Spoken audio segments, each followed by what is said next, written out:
Mark Evans didn't know it yet, but this summer would test him and his family's legacy in ways he could never have imagined. The sun blazed mercilessly over Green Valley Farm, the kind of heat that seemed to radiate straight from the core of the earth.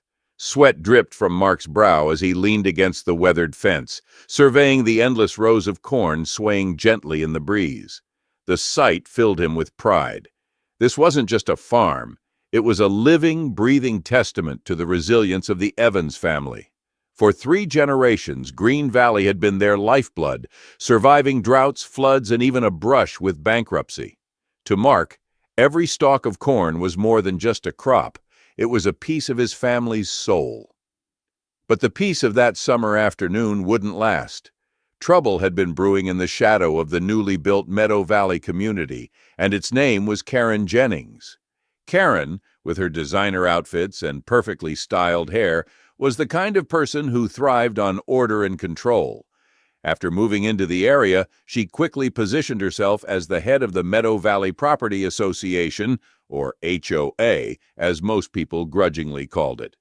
For Karen, improving the community wasn't a suggestion, it was her mission, and now her mission had landed squarely on Mark's doorstep.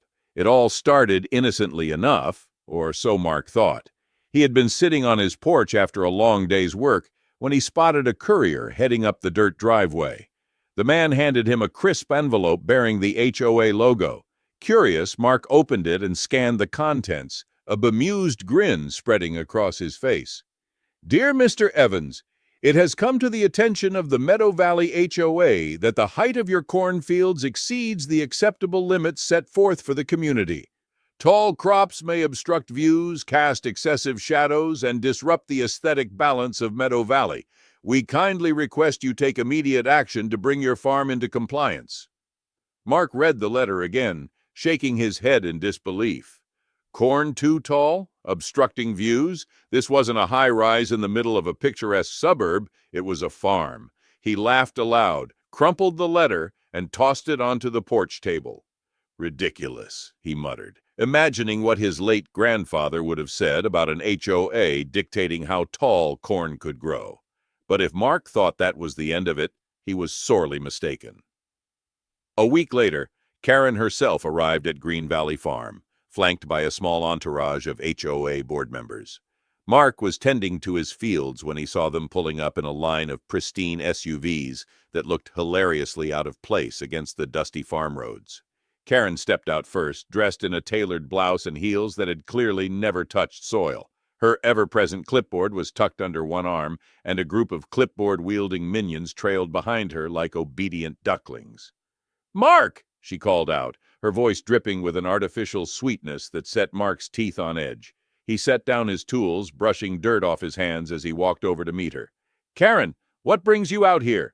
Karen's smile widened, though her eyes betrayed a sharpness that Mark didn't like.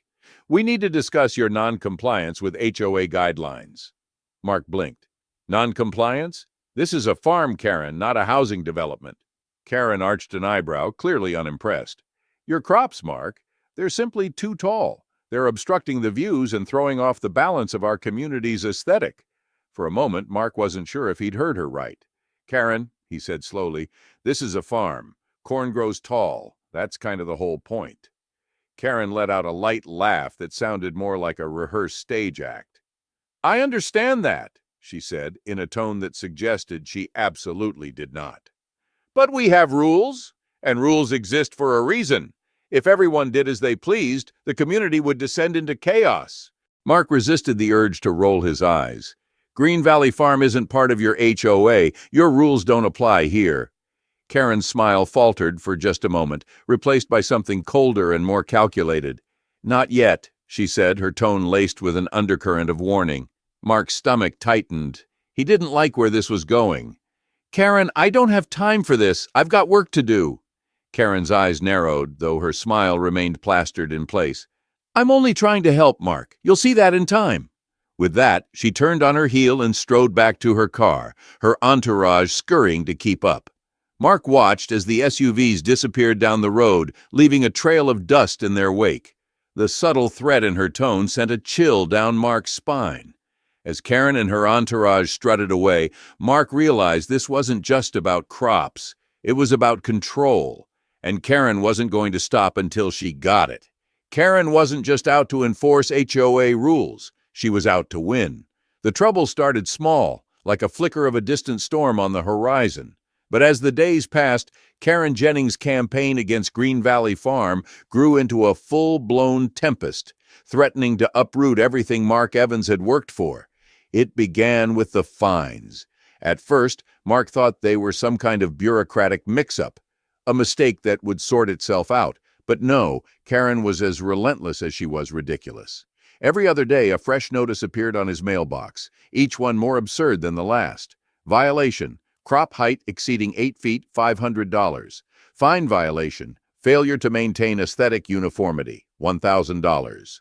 Fine violation: non-compliance with HOA guidelines, $750. Fine. Mark could hardly believe it. Aesthetic uniformity? On a farm? What's next? Mandatory flower arrangements on my scarecrows?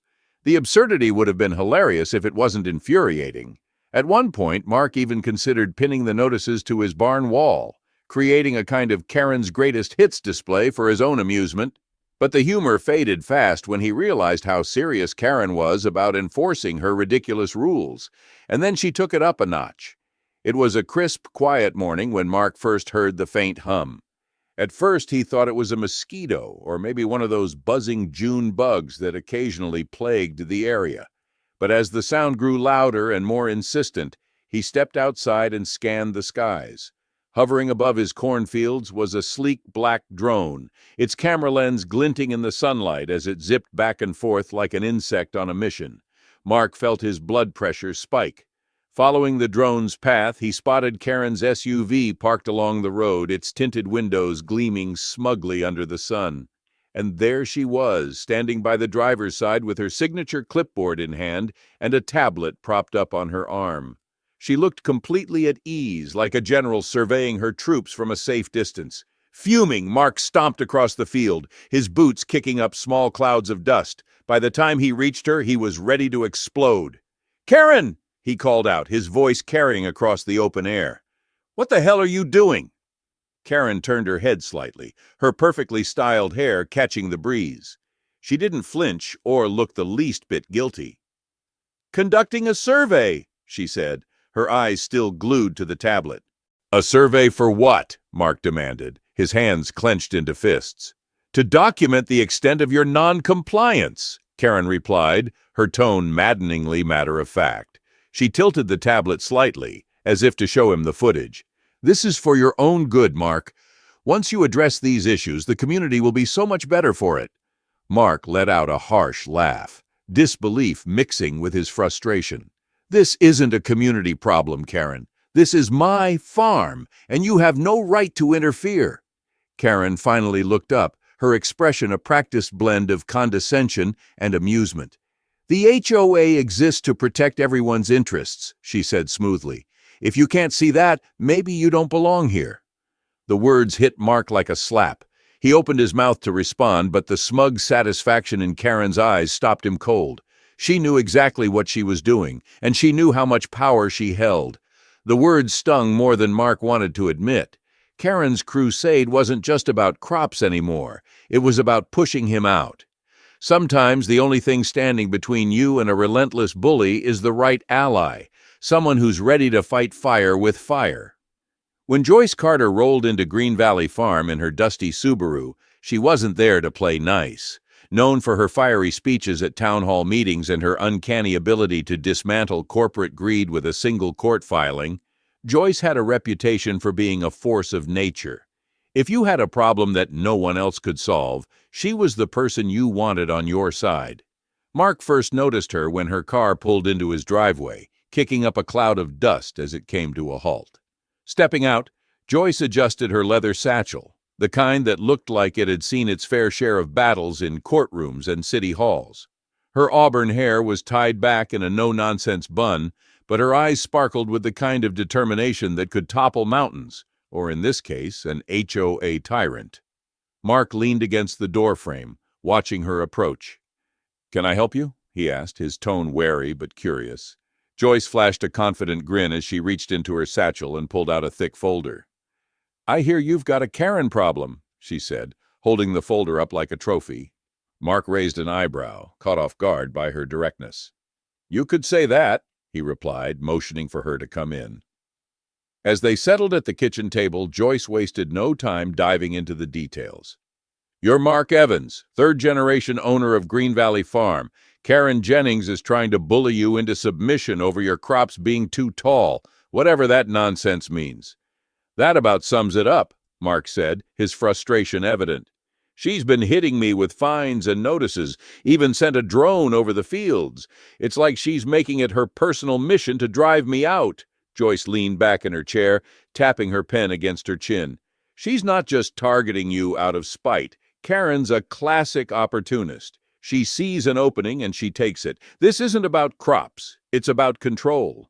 Mark sighed, running a hand through his hair. "I figured as much, but knowing it doesn't change the fact that she's winning. The fines, the notices, the HOA board, they're all piling up. I can barely keep up with the paperwork, let alone run the farm." Joyce's expression softened slightly, though her resolve remained firm. "That's where I come in," she said, opening the folder. "I've been following Karen's antics for a while now. She's good at what she does. Too good, honestly, but she's not invincible. Everyone has a weak spot, and I'm going to find hers." For the next several hours, Joyce pored over every scrap of paper Mark had. Old property deeds, zoning maps, even grainy black and white photos of the farm from decades past. Her focus was laser sharp, her eyes darting from one document to the next as she muttered to herself. Mark watched her work, equal parts impressed and relieved. For the first time in weeks, he felt like he wasn't fighting this battle alone. "What do you think?" he asked eventually. Joyce looked up, a sly smile playing on her lips. "I think Karen's been exploiting a gray area in the county's regulations. It's sneaky, but it's not airtight. She's vulnerable if we hit her where it hurts." "And where's that?" "Her jurisdiction," Joyce replied, tapping a map with her pen. "The HOA's reach doesn't technically extend to Green Valley Farm, but she's manipulated the rules to make it look like it does. If we challenge her authority over your land, her entire case falls apart." Mark let out a low whistle. "You really think we can pull that off?" Joyce leaned forward, her eyes gleaming with determination. "Oh, we're not just going to pull it off. We're going to make Karen regret ever stepping foot on your property." With Joyce's help, Mark filed a formal counterclaim against the HOA, challenging their jurisdiction over his farm. The paperwork was thick and meticulously detailed, outlining every flaw in Karen's argument. It was the kind of legal document that could make even the most confident HOA president break out in a cold sweat. When Karen received the notice, her reaction was predictable. She didn't back down. Instead, she doubled down. "She's ramping up," Joyce warned a week later as she and Mark reviewed the HOA's latest moves. "She's called in reinforcements." "Reinforcements?" Joyce nodded grimly. "Alan Vickers. He's a developer with deep pockets and no scruples. If Karen's the queen of the HOA, Alan's the kingmaker. He's been funding her efforts because he has his own plans for this area." Mark's stomach sank. "What kind of plans?" "Luxury housing development," Joyce said, sliding a glossy brochure across the table. "Think cookie-cutter mansions with perfectly manicured lawns, and guess whose land fits perfectly into his vision?" Mark's jaw tightened. "Mine," Joyce nodded. "Karen's not just trying to enforce rules, she's laying the groundwork for Alan's project. If she takes your farm, it's game over." The weight of the situation hit Mark like a ton of bricks. His farm wasn't just at risk of being fined or regulated, it was at risk of being erased entirely. "Mark," Joyce said, her voice steady, "this isn't going to be easy. Karen and Alan are powerful, and they're not afraid to play dirty. But if you're willing to fight, I'll be right there with you." Mark met her gaze, the fire in her eyes sparking something in him. He nodded. "Let's do this." The battle lines were drawn, Karen and Alan on one side, armed with money and influence. Mark and Joyce on the other, armed with determination and a growing stack of evidence. The stage was set for a showdown, and the stakes couldn't have been higher. What happens when an unstoppable force meets an immovable object? You're about to find out in the most intense showdown yet. If you're as invested in this as we are, don't forget to like, subscribe, and hit that notification bell to stay updated on this roller coaster of a story. Now let's dive back in. Just when it seemed like things couldn't get more chaotic for Mark Evans and his battle against Karen Jennings' iron-fisted HOA, a surprising new player entered the arena, Olivia Ramirez, the county commissioner. Olivia wasn't just another bureaucrat. She was known for her no-nonsense approach, sharp wit, and unwavering sense of justice. When Olivia got involved, people listened. The showdown unfolded in the town hall, a place that, for all its charm, had never seen tension this thick. Mark sat at one end of the long, polished oak table, his frustration barely contained as he glanced at Karen, who was seated across from him. She was composed, as always, with her signature tailored suit and icy smile. But the air shifted when Olivia entered the room. "Commissioner Ramirez is here," announced the clerk, and the murmurs in the room instantly ceased. Olivia strode in with a purposeful gait, her sharp heels clicking against the floor, each step commanding attention. She wore a navy blazer that perfectly complemented her no-nonsense persona, and her stern expression made it clear she wasn't here for pleasantries. As she took her seat at the head of the table, Olivia's piercing gaze swept across the room. "Let's get straight to the point," she said, her voice firm and unwavering. "I've been hearing a lot about this situation, and quite frankly, it's a mess. This nonsense stops now." Mark felt a glimmer of hope as Olivia's words echoed through the room. Karen, however, shifted slightly in her chair, the slightest hint of discomfort flickering in her otherwise calculated demeanor. Karen leaned forward, her smile tightly controlled. "With all due respect, Commissioner, the HOA is simply enforcing the rules designed to maintain harmony within the community." Olivia raised an eyebrow, unimpressed. "Harmony? From what I've seen, this looks less like harmony and more like an abuse of power. Care to explain why a private farm, not even fully within HOA boundaries, is suddenly subject to your so-called rules?" Karen's eyes narrowed, though her tone remained syrupy sweet. "The updated zoning map clearly shows the farm within HOA jurisdiction. We've acted within our legal rights." "Let me stop you right there," Olivia interrupted, her tone cutting through Karen's words like a blade. "What I'm seeing is a pattern of overreach, conveniently timed zoning changes, and a lot of angry community members. That's not harmony, that's a power play." Mark couldn't suppress the slight smirk that crept across his face. Karen's cool facade, however, began to show cracks. "Commissioner Ramirez," Karen said, her voice dropping an octave, "our intention is not to trample on anyone's rights. The HOA exists to protect property values and the community's best interests." Olivia tilted her head, her expression a mix of incredulity and amusement. "Property values, best interests. You're going to have to try harder than that, Miss Jennings. From where I'm sitting, it looks like you're prioritizing your interests over everyone else's." Karen's fingers tightened around the edge of the table, her polished nails digging slightly into the wood. "This is a gross overreach of authority," she said, her voice shaking ever so slightly with suppressed anger. "The HOA has every right to enforce its rules." Olivia didn't flinch. Instead, she leaned forward, her steely gaze locking onto Karen's. "Not when those rules trample on private property rights," she said, each word measured and deliberate. The room fell silent, the tension thick enough to cut with a knife. Mark stole a glance at Karen, who, for all her confidence and control, was visibly rattled. For the first time, Karen looked rattled. They say every storm leaves the sky clearer, but for Mark Evans, the storm with Karen Jennings had left behind a landscape of grudging compromises and hard-earned lessons. The turning point came during the final mediation session in the town hall's modest conference room. The air was thick with tension, a storm of its own, as Olivia Ramirez, the county commissioner, sat at the head of the table, flanked by representatives from both sides. Karen, as always, looked impeccably put together, her polished demeanor masking the frustration simmering beneath the surface. Mark, in stark contrast, wore his usual work boots and plaid shirt, his posture slightly slouched from weeks of stress and long nights spent strategizing with Joyce Carter. But his eyes, though tired, burned with quiet determination. This wasn't just about corn or aesthetics. It was about standing up for himself, his family's farm, and the legacy that would one day be passed down to his kids. "Let's get to the point," Olivia began, folding her hands on the table.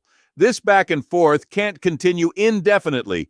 Both of you are entrenched in your positions, and it's not doing anyone any good, least of all the community."